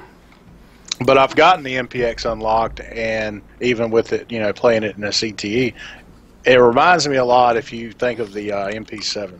Yeah, that's what a lot of people sort say. of like that. Yeah. It's really good, nice hip fire, easy don't to even control. ADS, just hip fire. That's it's really key to it. Yeah, don't bother cool. ADS with the weapon. Yep, throw a laser on it and just have at it. Yeah, I unlocked it. I haven't gotten the optic for it yet, which is always like I don't have any impression until I kind of at least get a decent optic, and I can put. But you're telling me don't even bother, so maybe I won't. Yeah. But all right, anybody the sniper rifle? I don't know anything about this. I don't snipe. So I haven't gotten it. All right, then we will move on. Let's talk about chain link because I imagine this will take a little while. Overall impressions of chain link. Is this a game mode again? Let's do that whole 2 months from now. You think you're still playing it? And yeah, you're nodding, pun. What do you got? Oh, that's my favorite game mode.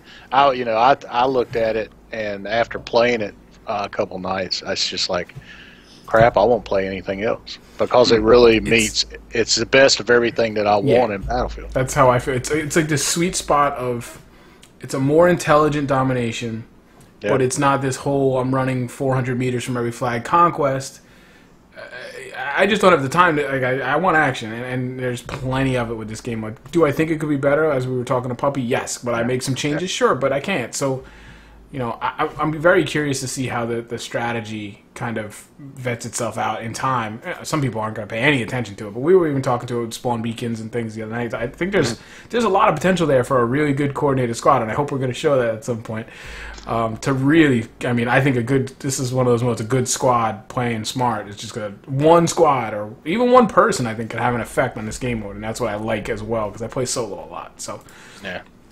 Darth, what do you got? So chain link, I think, is going to be one of those map modes that will definitely be one I'm playing in 2 months. I'm trying to think back now. I'm actually not playing Carrier Assault anymore, but that's not because I didn't like it at the time. Like, it's just because I was done with that expansion and we didn't see any more of it.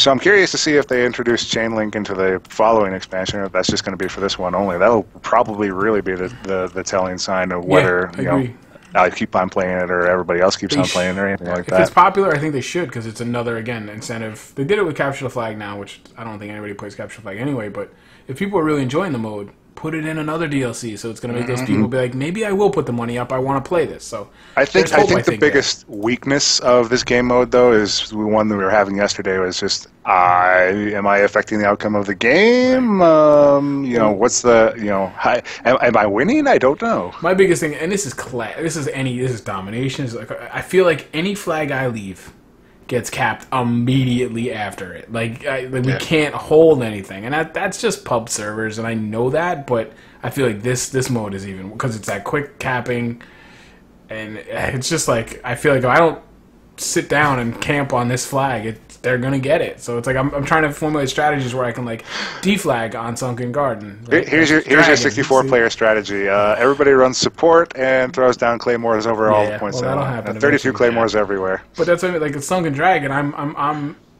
finding myself going to that deflag where I can kind of influence 3 or 4 flags, because you guys run around like crazies. I'll try and hold these flags, and I haven't quite figured it out yet. But go ahead. The secret to 64-player chain link on an open map, by the way, is the UCAV. You get the UCAV and you dive into the giant huddle of 12 or more people that are barreling down into one point. Initially in the beginning of the match, right at the start of the match. You didn't get the big hit, but it makes sense, especially on Propaganda, where it's a straight line and everybody's running to the same spot. And if you know where they're going to be, it's pretty easy just to fly right in there. I've never flown one of those things. I just never have. I'm so like crotchety. I was like, I don't want to play any of that. No, this is actually the first time this expansion that I've really gotten any use out of it whatsoever, because it's just been one of those, like the Riot Shield's been one of those niche gadgets where it's just I have no use for this thing. And that's fine. Like I don't hold it against them for putting these things in. That's fine, but they're all tools, whether you want to use them or not. But Puppy, what do you got on chain link?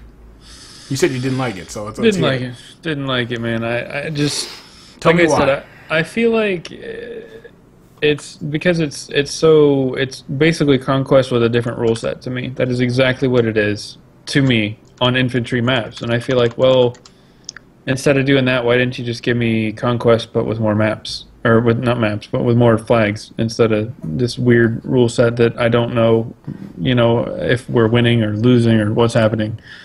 I just that's my thought on it. Yeah, I I'm feel trying to envision Propaganda without the chain link, just conquest flags in the exact same spots, and how Yeah. that would play out. Probably wouldn't be that very different on that one.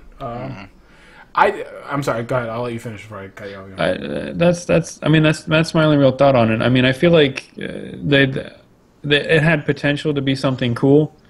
And like I feel like I would like to personally see Chainlink make a comeback in a future Battlefield game, but maybe with some rule modifications to make it a little bit more Yeah, I would love that. interesting. Versus as it stands right now, it is essentially just go cap points, run around cap points, and Like you can tell me they're gonna delete capture the flag from Battlefield 5, and this will be a core mode.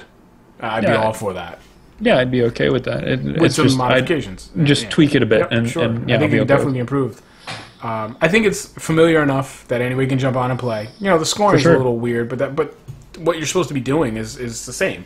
But it's different enough. I do think there's some subtle differences in tactics and strategies that I enjoy. Like that's to me, and what I love and hate about it is the scoring. Like I love the fact that when we're getting rolled, you just like, all right, there's like two more minutes of this, and we'll move on again. I think you mean 2 more good thing. seconds. Yeah, but at the same time, I hate the fact that I don't get a chance. Like the competitive part of me is like, no, I can pull this out, and you just don't. They're just like, no, you're too far gone. You're just done, and the timer. But that's a server thing. So I'm enjoying it more than it's funny because I had high hopes for it. I really like the sounds of it. Then when it came out, I started seeing videos before I played it. I was like, oh no, they botched it. Like I didn't like how that little tutorial video that came out. I was like, no, they ruined it. They didn't do what I wanted. I'm enjoying it now more than I thought I was going to at that moment. So I'm kind of happy with that. So, and it's a breath of fresh air, so to speak. Right now at this point, it's good timing for it too. I guess is what I'm saying. I'm curious to see how the competitive teams play it, I've heard because they're I think. I think that if they were to kind of get on board with it, I think that it would play totally different than the way you would see it in a pub server. Because I think they would use the covering lanes, and like they have a squad that's dedicated to covering the lanes, where and then they have and then they have another squad that's dedicated to trying to flank. Yeah, I agree. I always, that's always when, and I don't know if you saw on Twitter, I had this conversation with like Brad and a couple of those guys. I always want to see how the competitive guys take anything, because they rip it apart and they find these things, and then I try to adopt them. Apparently, A being the DLC, they're not. I mean, the full competitive leagues aren't going to do this. Some might have their little show cups and stuff, which I'd love to see. But they seem lukewarm on this mode, which is maybe, what do you say? I think 8s and 10s might do this, but I'd love to see it, because I do think there's just enough to really make you start formulating strats. Whereas Dom is kind of like you have a couple basic principles and you just do those. This, I think you could actually have a couple breakouts. Like from the starts, there could be 3 or 4 different. This is what we're gonna do. Maybe I'm just being crazy and hopeful because that's where I want it to go. But I would think love you're to see right. it. I think strategies would be dynamic in this because they're constantly changing. A team's constantly having to react to what the other team would have to do. Esports usually a good esport. It comes down to rotations. Every team has a strategy. And it comes down to identifying, adapting, and then now executing that. And obviously people just say rotate. I'm talking about league and stuff, but they rotate, and it's like you got to cover where that guy went down and this, and that's what. And I feel like this game mode has a lot of that, and it happens fast. And so I would love to see it, but I mean they have a Blit comp that's out now, and hopefully we'll see maybe what they can do. Maybe we should have talked about that, but I have no experience with that, but I'm curious to see where that's going to go. I think they're kind of putting a lot of their focus in that. Somebody in chat brought up the Roar. I have zero experience with this. Did anybody mess with this? Puppy, I know you did. No, this is right up your alley. I have experience shooting at it, but that's about it. C4'd it up and drove it around. I tried to ride it. Every time. Yeah, I saw. Yeah. every time I actually found it, I was like, "Oh, let's go!" And no, somebody else was. Johnny 5 alive. Yeah. Yeah, Fun, I saw your video. Yeah, I have too, actually. Yeah, I mean, it's pretty. I mean, somebody gets a hold of it, it seems easy to kill. You know what somebody. it is? I think it's who gets a hold of it. Because the first couple of days, I never got killed by it. And I killed it. Right. I was like, all right, here we go. This is one of those things that people are just going to run by, right? Now, like last night, I got killed by it. But that was a pretty good server. There was competent players in that server. So I was trying the old tactic where I'd see it, I'd just step out. It's usually like a magazine would kill it. So you're just sitting there, you're dumping it in, and he'd just turn at you and wipe you out. You're like, damn it. Yep. So, yeah, it's... I think don't it'll be have a problem interesting to with see competent players use it because my understanding is you can in fact repair it. So Yeah, I did if hear it's that got today in a video. squad on it. Yeah, you'll have a rep bitch on the fucking Wally. That'd be great. Commander dropping the crates down for it. But, Ooh. yeah, I don't really have a That's problem not a with bad it. idea. Right on top of it. I don't know. I can definitely see where it could be effective, and in the right person's hands, it could be. Yeah, my biggest problem, I think, is like where I've really gotten killed by it is in Pearl Market because it's so hard to see, and then maybe that's the strength of it. You know, I don't know. Like, I wish there was some way I could see it a little easier, but maybe that would ruin the balance of it because it's like under the boxes, and your eyes just know what to scan, and maybe over time I'll get used to this. But Maybe you're if it looking for played the people, Jaws people, music when it was and next moving thing around. you get killed, and you're like, you don't even know what you got killed by, and then you see the orange thing, and you're like, oh, damn it. Right?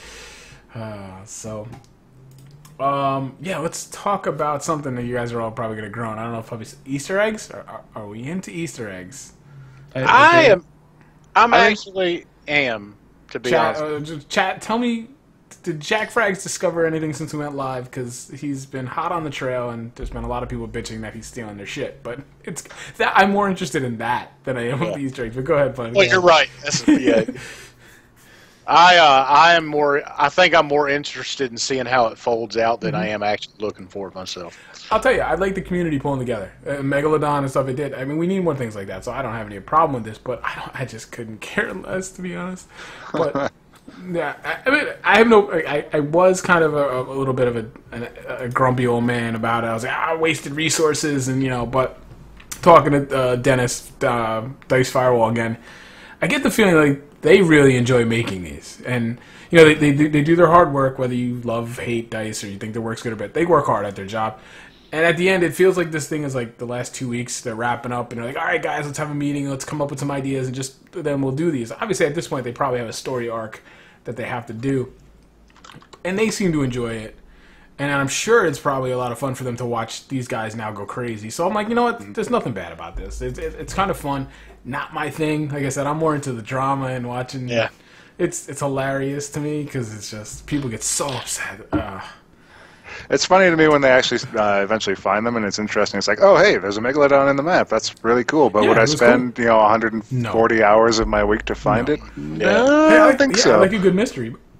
But, and that's the thing, they're not even Easter eggs anymore. They're like full-blown conspiracy mystery thing. Yeah, like, it's not even an Easter egg anymore, but it's, it's the terms change now. But, what started... It's like, for me, it's like, I don't get this. There's so many about it. Maybe that's just my age for most people now, but like, I'm like, nah, that's not worth my time or whatever. I don't care about that. And then you look at some of these videos and the views they're getting. Obviously, I am not part of the mainstream on these things because I'm just like, apparently people are into this. So I don't, you can't blame Dice for doing it. It's just like, or Jack for putting the time in he does, If you enjoy it and it pays off, do the hell out of it. But I'm just like, wow, But it's like, for me, it's just a one shot, and then you're done. And then it's like, all right, can we move on from this now? It's like, I wanted them to discover that just so I could stop hearing about the goddamn Megalodon, Yes, every topic on Reddit, it's like, Megalodon found, Megalodon found. Oh, there might be another one. Oh, there might be a Kraken. There might be Godzilla. Who knows? Like, I'm not even be able to drink Kraken rum for like 6 months now. Get Kraken. Find the Kraken. It's fun, though. I think I kind of like how Dice has embraced it, to be quite honest. At least that people shut up about dinosaurs a little bit, but that'll come back around, I'm sure. But it's just it's good to see them recognize, because let's be honest here, there was no Megalodon until they saw the people looking for the Megalodon, and then they had the patch like, let's throw a Megalodon in there and just slip it in there. I mean, come on, it was never there. And that's fine though. But they saw that people were trying. Well, they saw probably a money-making partnership with Jack Frags, and we're like, let's set one on a tee for you here, sir. And yeah, I think it's one of those things that DICE has sort of rolled with because they had so much bad press early on, and like this was the first thing that people were really positively attached to. So why not sort of use that as a mechanism? And you have to applaud them when they actually get it and they see it and they do it. And it's like, again, it's not my thing, but a lot of people are enjoying themselves right now, and clearly a lot of people are looking for this content. So, hey, have at it. But yeah, it's just funny. It's like this is a new thing in like the last 2 DLCs. This is not like a Battlefield 3 thing. I mean, there were in there, but not like this. No. It's just like Geraldo Rivera is going to have a special, like open, like looking for the Megalodon and Battlefield 5 to do this thing. And then they open the vault, or they open the door and Ninja Strike, and there's nothing back there. Wow, we dated ourselves there. Yeah. You didn't see blog sites doing articles on this. Yeah. And in Battlefield 3, Battlefield 4, I mean, all the bigwigs are hopping on this thing like Machinima is going to do like a 24-hour like show. The next Battlefield 5, they're going to do this like uncovering the truth. That's what I mean. The views are there, so people are going to do it, and that's funny. Like I like to see the whole thing arcing. Somebody tapped into this earlier today and pointed out the fact that Battlefield 5 will probably just be all about finding Easter eggs. Yeah. I said I feel like the maps now are designed around Easter eggs. It's like not even objectives or balance. It's like, all right, where can we put the Megalodon? All right, so just put some islands around there or something. And it's just. What do you think? I feel the need to point a few things out, all right? Now, I might instantly catch some flack, at least from the chat, for this. But here we go. All right, first off, I am a huge fan of Easter eggs, and I feel like where they started with this is actually very similar, if not almost exactly how Call of Duty started their Easter eggs. They first started with the the zombie Call of Duty zombie mode. Started as an Easter egg, and then I didn't know that. people started playing the hell out of it. They loved the hell out of it. They're like, all right, let's make this a thing. Then they started putting Easter eggs in the redone Easter egg, and it started off small like this. It was an exception. Yeah, Easter egg exception. But I mean, like they put off little things here and there that didn't really serve a purpose, here and there. And then the next game came out that had zombies. Black Ops 2 had zombies, and they've given it a full-blown story now. Like, there's an actual story that's told through the Easter eggs.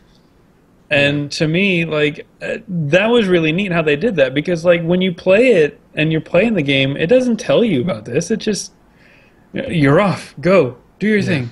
Right. And I feel like this is kind of the same deal with Battlefield, where it's like, you're off. Go. Do your thing. Oh, you found an Easter egg. Yay.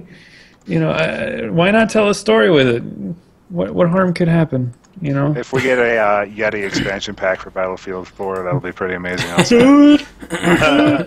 Easter egg DLC. Yeah. There's such a lost opportunity for Easter. Like, they should have planned something. I don't know. Maybe it's just a bad pun, but yeah, terrible pun. Don't do it. It's funny though, because I think they will rethink something. Like, Easter eggs are now going to be huge, and this is going to be a thing, and other games, and it's great PR for them. Like you said, it's good PR, not just a lot of it. It's good stuff.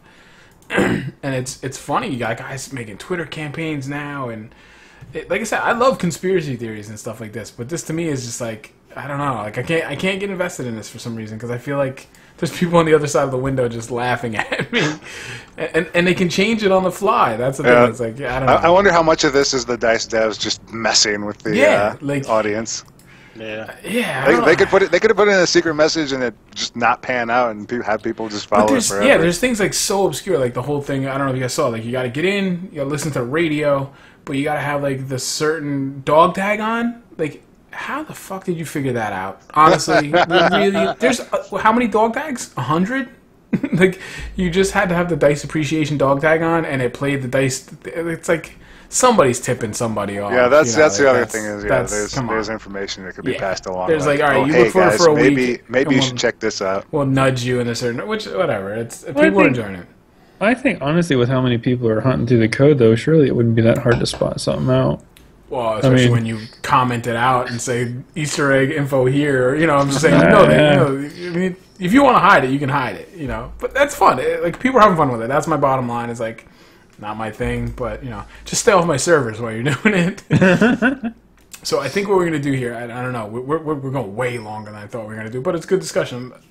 Do any of you have to run out at, we usually go about 2 hours, so I'll probably keep this Battlefield 4 centric, and then we'll do an after show.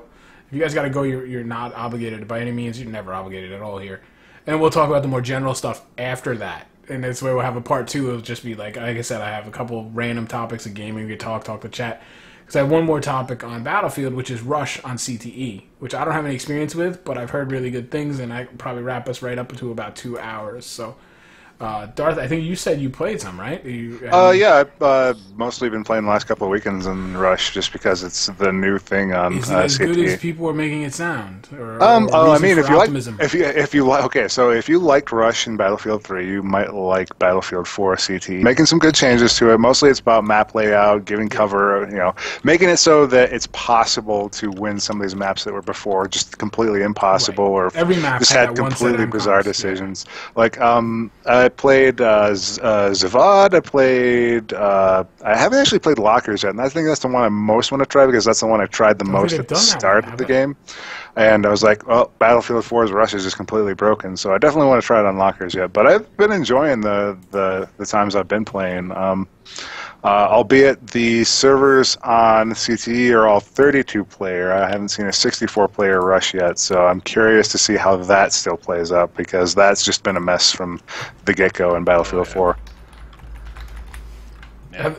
Yeah, well, I was just going to say, I got to get on CTE, but I'm hearing there's a 30 gigabyte update tomorrow or something. Yeah, it's supposedly either landing tonight or tomorrow. The story with that, my understanding is that they're basically resetting the build every time. So supposedly every patch after this 30 gigabyte patch will be smaller. I read that too. Yeah, they're going to be able to keep. It just overwrites what's changing, basically. So what should you're like your regular game, but you're basically re-downloading the game with that's a big update. Yeah. So leave your Origin on overnight, and maybe you'll get it. Yeah, well, you have to, because like a guy like me, I sit down at 9 p.m. to play. CTE's always got something to download, so it's like you're playing, you're like, what's wrong? And then you look in Origin, and you're like, God damn it! Yeah, it was the other day. I was like, what? Is this Comcast or what's going on? Right. Why do I have a 400 ping? What's going on? Oh, Origin. Oh, actually, thank you for that 9 gigabyte patch, CTE. That's a good point. Yeah. But we should talk about the stutter. Some people had some stutter. Did you find that out? Because I had this the other night. I had this last night pretty bad, and I'm stuttering like crazy. You are still horrible, yeah. Because last night I'm going from 120 frames, like ceilinged at 120, not just like touching 120. I'm buried at 120 to 50. Like I just hiccup. It's like a hiccup, and it's like 70 frames. And it would literally, like, I would lock. It's like a mix of like a stutter and a lag. It's weird. I don't know. It's like for like a good second, I pause, and then it goes. My frames go back. I turned my textures down real low. I forget. I had the resolution at 120. I turned it to 100. I remember having this problem when the beta came out, and getting new NVIDIA drivers solved it. I'm pretty sure I have the newest, but I should check that. That's a good point. Let me go see GeForce Experience. But I just know that you were having problems with it, and Mantle obviously is always. It seems like every iteration Mantle has a problem. Well, I will say, when I play it in DX11, I don't have it. It's strictly for me as a Mantle issue. Yeah. So, but even today, playing it right before the podcast, I would be on a map, and all of a sudden I would know something was getting ready to happen to me, because I would start stuttering, or I would totally freeze, and then I'm getting the kill feed, so I'm like, oh, I'm dead. So But you are getting it then, or you're just using Mantle anyway. You're still powering. Yeah, I just keep with Mantle because of the frame rates, and it takes a lot of the load off the CPU, so I'm able to stream with it. So see, I have NVIDIA. I'm not Mantle. I don't even have high setting. Like, I don't play ultra settings. Like I said, I'm not just like kissing 120. My frames usually on a normal day, I have it in the config locked at 120. It sits there. Like, it never moves. And it's just like, now it's like you feel the lock up, and I watch. I have the little the overlay. And it just comes down to 60. I'm like, that's a lot of frames to lose. It's like, what is going on? And it's just certain little spots in the map. Yeah. But is it consistent for you? Because it's not even consistent for me. Like, it's like I could turn around, I could run 50 yards, come back to the same spot. It doesn't happen again. Which in Battlefield 3 used to do that to me. How much video memory do you guys have? It's at least 2.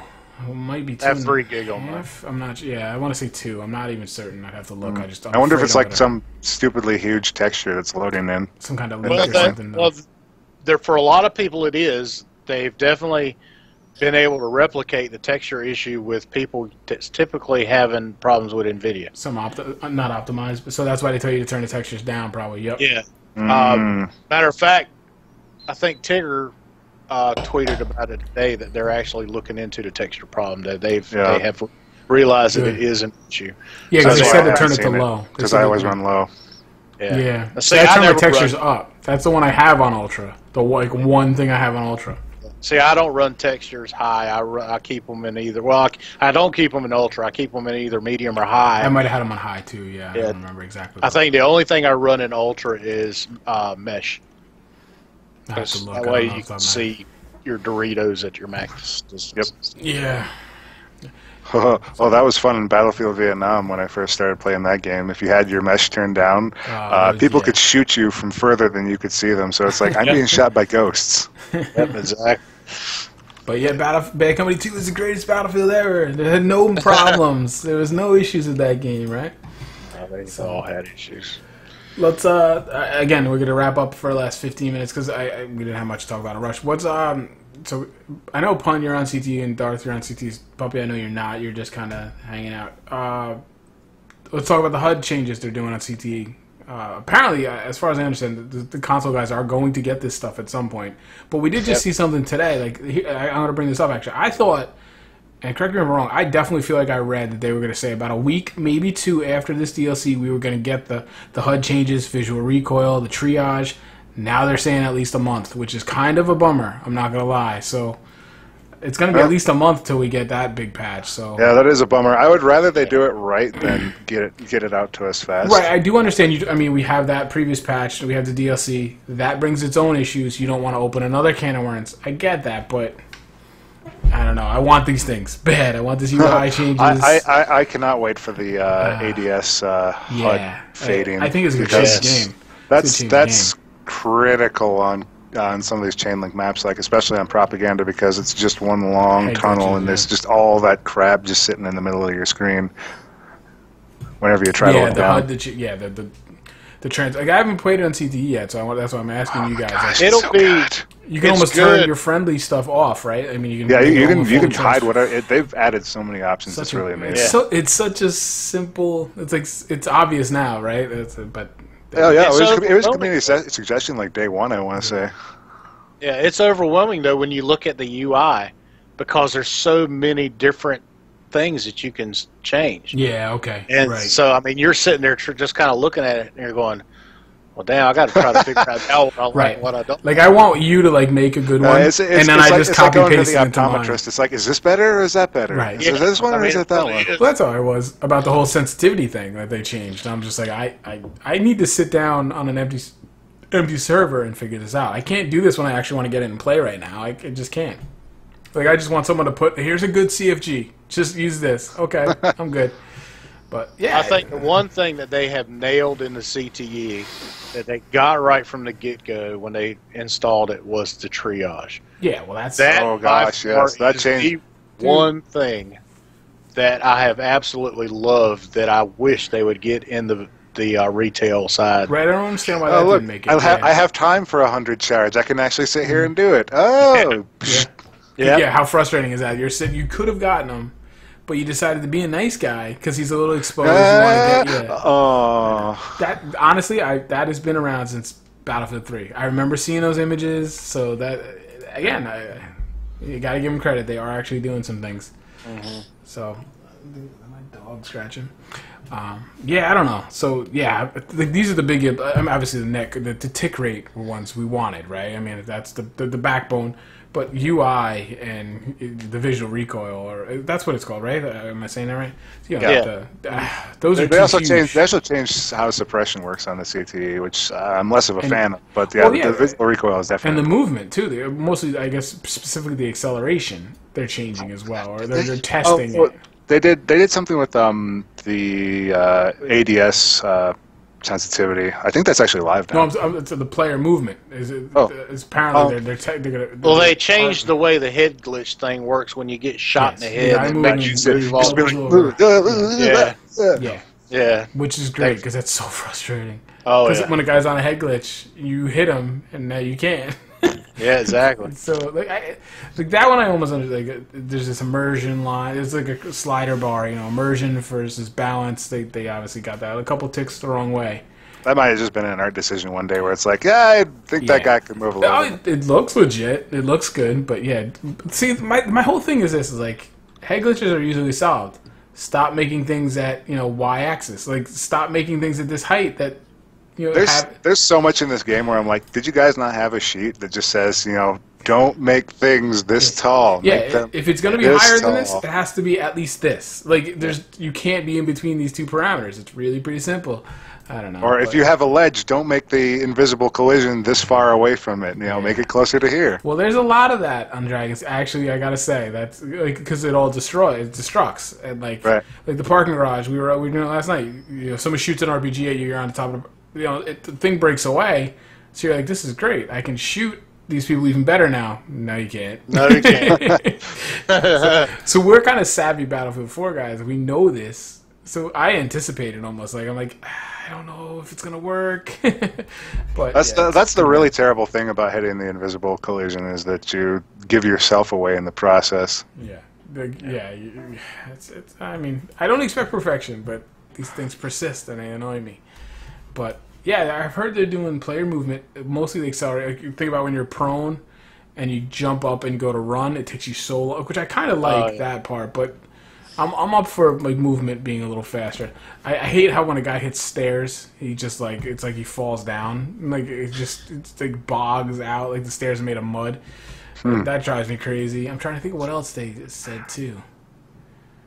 I can't think of what else I just read, and I feel like I was going to say something. I can't remember what it was. I did hear about the steps thing where you are actually going to be able to control going up and down on them instead of acting like you're on a slide and you're whoa. Oh man, it was something else too. I can't think of what it was. I'm looking through the patches now. I'm looking at chat, see if somebody mentioned it because they're usually pretty good. But they're talking about something completely unrelated. That's this chat. Week, did you leave him that way? Change was latency. I didn't help him. Yeah. More bourbon, yeah, egg roll. Why don't you drink some for us? I have another beer I'm going to do one after we switch. The big reason that we have this 12 o'clock turn off is because the host needs to hit the bathroom usually. Yep. So I'm just looking at chat as we wind up. We're right there. I'd like to hit about 2 hours, so chat if you have anything you want to ask or just kind of insult us with. Now is the time. Bring on the insults. Let's hear what your best I'm friend. trying to think of what I was going to talk about too. Well, they started with me at the get-go talking about my big head. Big head. Jesus Christ. Oh, because I zoom you out. Me beat. I zoom out. That's what I'm saying. Like, but I'm a big guy, so. You're a military guy. It's allowed. Yeah. Meat shield. Yeah, I can't believe we talked for 2 hours on Battlefield. I can, because we're 4 Battlefield guys, but I had this whole... I mean, it was just fine. These topics will work. But I want to talk about the Steam Summer Sale. That's probably what we'll lead off with and stuff, because I'm curious. Like, again, it's kind of like getting to know you. Like, I feel like you can tell... I've always said this about DVDs. Like, you can tell a lot about a person by their DVD collection. I think now as I become more and more like a YouTuber and all this, like, you can tell a lot about a person by his Steam collection. So it's like curious what you guys got, because I didn't pull the trigger on any of it. It's remarkable. It's first Steam sale I didn't buy this one I mostly had everything I wanted is what it ended up being, and then I stopped paying attention for a few days because of that, and then I look back and I'm like, no, that's not any of this stuff. There was a lot of stuff that I was thinking about, but it's just like summer one's hard because I have no time. Like it's like I know, like in my active head, I'm like I don't even get the game right now. Like the ones that looked interesting to me weren't actually done yet, so I was like, I don't think I'll pull the trigger on this yet. I'm early access, dude. Yeah. Puppy, don't embrace them with the whole hair thing. Talking about bald dudes, I'm ignoring them. This was actually, and I know, oh man, I'm sorry guys, but this was the first summer sale I actually participated in. See. I've never done one before. So did you go crazy and get all the cards while you were at it? No, See, and I don't do the whole card thing. either. And to be honest with you, I don't understand it. That's an Easter egg level of insanity that I don't understand. Yeah. Yeah, that's just like you need more games if you're really paying attention to the cards. Like, I choose to stay away from that, and I know there's a couple of too. people that really are religious with it, but yeah, I guess you can sell them back and make. I could care less. It's just like what. And I get these things as I log into Steam. I don't actually like go into Steam. Like I'll play a game and then I look at it, it's like, oh, your mailbox has got these. Oh, I'm like, oh, all right, what's going on? You look, it's like you've got new item for unlock. I'm like, I don't give it. Stop. I know I played the game. Like I don't need reminders. It's not. This is why I ran away from Team Fortress 2 when they started adding all the hats and all that other stuff. I'm like, I don't want to get into this now because this is hitting collector hoarder levels of crazy. Next thing you're gonna be flinging cats at each other in this game. All right, so we've kind of gone off scale, so I'm going to wrap this up. We'll come back, we'll talk about this, don't get me wrong, but we'll wrap up the Battlefield 4 proper. Puppy, are you still with me? Yeah. You're just slinging insults at the chat. Thanks for coming out, Darth. I appreciate that. Thanks for coming again, Punisher. Always a pleasure. Yeah, it's not 2 hours of Battlefield talk. I don't think we hit a slow spot. We covered all the Battlefield topics, which is good. I think overall we're pleased with Dragon's Teeth. No, I think it's a good addition at the very least. Whether it's going to have legs, I don't know. We'll see. I think it will for me. Yeah, it's definitely better than China Rising. We'll see about if it's better than Naval Strike. I need more time. Yes, I would definitely say. I mean, and Second Strike or whatever. And yeah, Naval Strike is Second Strike doesn't count. That's more like Battlefield 3, the expansion. Yeah, I thought they did a poor job with that, to be honest. Yeah, Naval. I already think it's better than Naval Strike. Naval Strike's the only one that's kind of in the discussion. The last one, hey, I hope the last one blows his doors off, frankly, but we'll see. I don't know. I'm a little... they'll have door evolution now that you mentioned that. Yeah, well, they're going to have... I don't know where they're going with this last one, but that's another podcast, I guess. So, Puppy, thanks again for babysitting the chat. They were somewhat on topic for the most part. I tried to... For the most part. And they were steady. So, what we're going to do typically here, guys, in the chat, hang around. I'm going to turn the stream down. We're going to turn it on. Usually the normal people leave and do what they got to do. Puppy sticks around because he likes to FaceTime by himself. And then we'll be right back. We'll talk about whatever. I got a couple of general topics. Steam Summer Sale we'll touch on again. And if you guys want, again, Pun and Veda, you guys can go if you please. All right, guys, know where to be. This is where we take I'll stick around. So, all right, guys. Thank you much for coming. Thanks for joining me. Chat, thanks for coming out. I do appreciate it. You guys were solid the whole night as far as attendance. I always appreciate that. Oh, yeah. And this will be up on YouTube probably, hopefully Monday or Tuesday. Unless I have real videos going up. We'll see. I don't know. But thanks, guys. Talk to you later.